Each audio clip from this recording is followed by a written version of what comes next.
Fire signs, tignan po natin kung ano ang mensahe para sa iyo ngayong araw.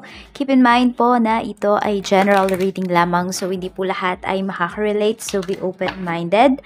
Sa mga hindi pa po nakasubscribe dito sa ating channel, please subscribe na po kayo. And palike na din po ng ating video. At sa mga nais naman pong mag-avail ng ating private readings, Lucky Stones and Amulet, makikita nyo po yung link sa description box below. Tarot Intentions by Aliana Reyes. So we have courtship. Ayan po. So, may mga tao ba dito na gusto kayong makausap ngayon? Pwedeng meron dito, pinopormahan kayo. Or kayo yung may pinopormahan, may pinopurso kayo dito. Fire signs. Ayan po. Pwedeng may mag-aalok sa inyo ng something ngayong araw na ito.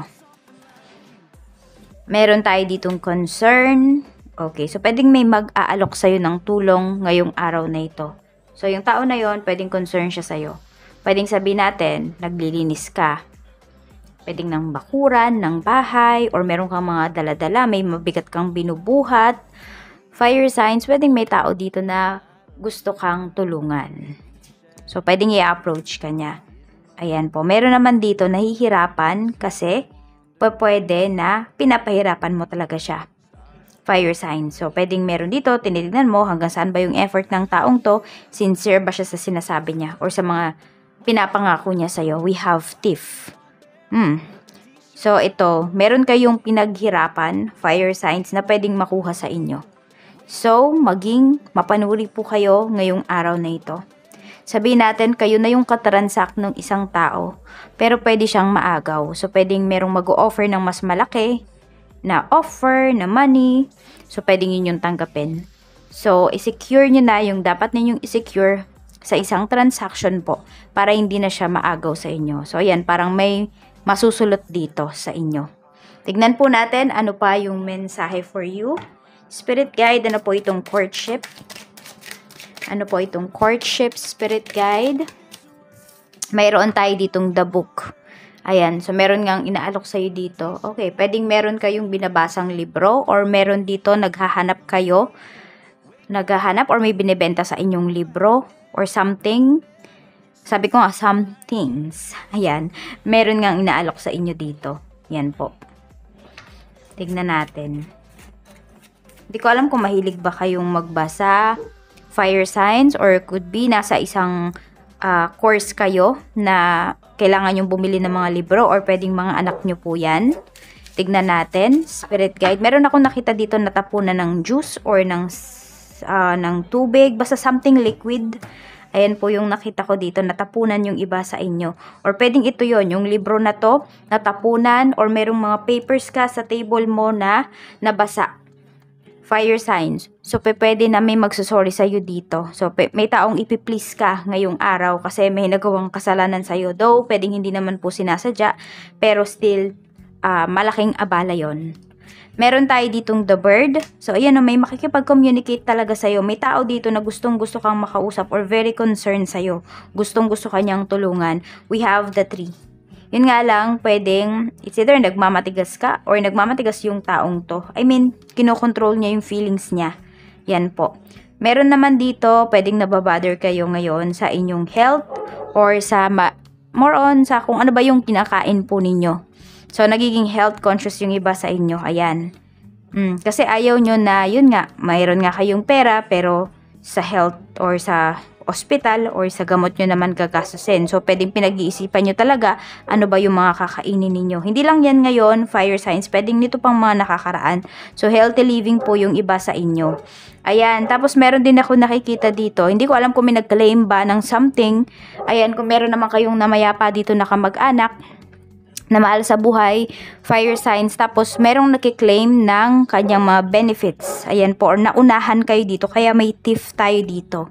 So, ayun po yung iba sa inyo, pwedeng namomroblema kayo dito dahil kunwari, pinaghirapan niya ng asawa mo, pinaghirapan niya ng magulang mo, pero naagaw sa'yo. Pwedeng yan po ay about sa lupa, about sa mga mana. Yan. Pwede rin about sa alahas. Pinaghirapan ninyo, tapos yun. Meron din ako nakikita dito na may nawala kayong bagay or pwedeng nawalang pet pero makikita ninyo parang binenta sa iba. So, yun, tignan nyo po maging mapanuri talaga kayo sa mga taong pagkakatiwalaan ninyo. Kasi may babala dito sa inyo si Universe ngayong araw. Tignan po natin ano pa yung mensahe para sa'yo. Spirit Guide, mensahe pa po natin. Mensahe pa po natin kay Fire Signs. Tignan natin. Mayroon tayo ditong woman holding a heart. So, could be medyo emotional kayo. Or you are in tune with your emotions ngayong araw. Ayan po. So, may mabait talaga dito. May mabait naman talaga kayo makakausap. Ayan, no? So, pwede rin na you're very concerned sa welfare ng ibang tao or ng mga taong nakapaligid sa'yo ngayong araw na ito. Strategy. Ayun nga, meron talaga dito. Sabi ko nga, pwedeng may pinupursu sa inyo, may pinupursu kayo. Ano ba yung strategy ninyo? Basahin ninyo yung tao or ano ba yung intention sa inyo ng tao na yun. Mafe-feel nyo naman po kung sincere ba or hindi. Tignan po natin ano pa yung mensahe Spirit Guide. I'm sorry. Ayan. Tignan po natin. So, Spirit Guide, ano po ang mensahe natin for fire signs ngayong araw na ito? Nanunuyo ang aking lalamunan. Tignan po natin. So, pagdating sa trabaho, we have Ace of Pentacles. Nakikita mo po ang ganda-ganda ng energy na yan. So, this is my favorite card, lalo na pagdating sa career, pagdating sa business. Yan po, ang ganda. Ace of Pentacles. So, tignan mo, mukhang may na-offer talaga sa'yo. Yung company mo or yung pinagtatrabahuhan mo. Or, you know, fire signs na you have so much to give. You have so much to offer pagdating dito sa trabaho. So, pwedeng may negotiation dito ngayong araw pagdating sa salary increase. Yan yung nakikita ko dito. We have, ayan, 3 of wands. So, yung iba naman po sa inyo, pwedeng meron kayong, hindi ko alam kung may mag-aaral ba or OJT ba yan, mag-aaral or training. So, yung iba po sa inyo, pwedeng mapadala kayo sa ibang lugar, sa ibang branch or sa ibang bansa. Ayan po, dahil dito sa trabaho ninyo. So, yun no, pwedeng ma-absorb yung iba sa inyo pagdating dun sa company or sa pag-OJT-han, sa pagtatrainingan po ninyo. Meron akong nakikitang ganun na energy. So, ayun po, ayan, kung ano man yung kailangan ninyong i-pursue, yung tina-target ninyo sa inyong career, pwedeng makuha nyo yan bago matapos yung taon. Tignan po natin pagdating naman sa inyong negosyo. We have 7 of Cups. Ayan po. So, marami kayong mga pagpipilian, hindi pagpipilian, marami kayong mga kliyente ngayong araw na ito. So, yun nga, pipiliin nyo lang din siguro talaga kung sino ba yung pagkakatiwalaan po ninyo, yung pagbibigyan ninyo. Kasi hindi lahat, ayan po, ay masaya sa nangyayari sa business ninyo. Meron tayo ditong 9 of Wands. Yun. So, pwedeng may mga request ka na marireceive. Ayan po. So, yung iba, pwede mo namang hindi patulan no, na aawayin mo kung hindi pwede mong pagbigyan. Meron naman dito na mas maganda pa, fire signs, ignore mo na lang kasi problema ka lang dun sa kliyente mo na yon. Sasakit lang yung ulo mo. Pag-iisipin ka pa tignan po natin, tas ito, yung tipong hindi naman dahil sa products mo kaya may nangyari sa kanya, pero sa products mo isisisi. So, mas maganda is meron talaga kayong, huwag mo i-delete yung conversation, tapos meron kang resibo. Okay? So, mukhang may magpapapalit dito ng item. Tignan po natin pagdating sa money, we have 9 of Pentacles. Ang ganda po ng kaperahan ninyo, fire signs ngayong araw na ito. So, meron kayong purchase, ayan po. So, mag-ingat lang talaga kayo dito at sabi ko nga, may mga tao dito sa paligid ninyo na hindi nyo dapat pagkatiwalaan. So, kung meron po kayong dapat bilhin, mas maganda kayo na lang yung bumili. Maglaan po kayo ng time dun sa mga gastusin ninyo. Yes, bakit? Bakit maglaan ng time? Kasi pwedeng may panggastos talaga kayo, may nakalaan kayong pera, pero yung oras po ninyo, pwedeng hindi sapat. So, kung ngayong araw na to, meron nga kayong bibilhin at wala kayong time, ipagpabukas nyo na lamang po. So, wag kayong munang mag-utos sa ibang tao kasi it's either mawala nung tao yung pera or makupitan siya.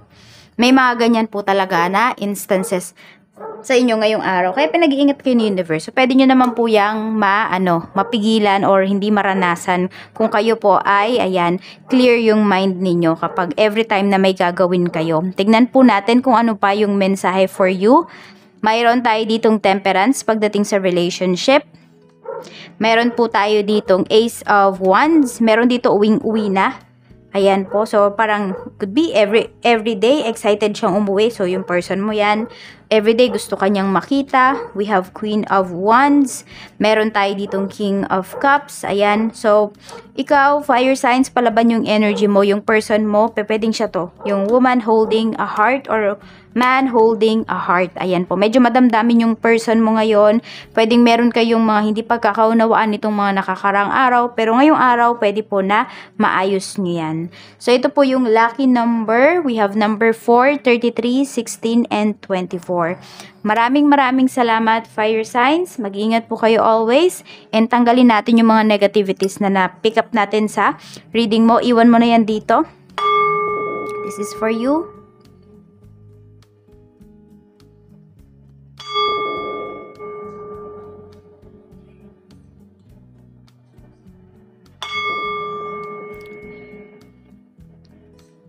Bye-bye and see you again tomorrow.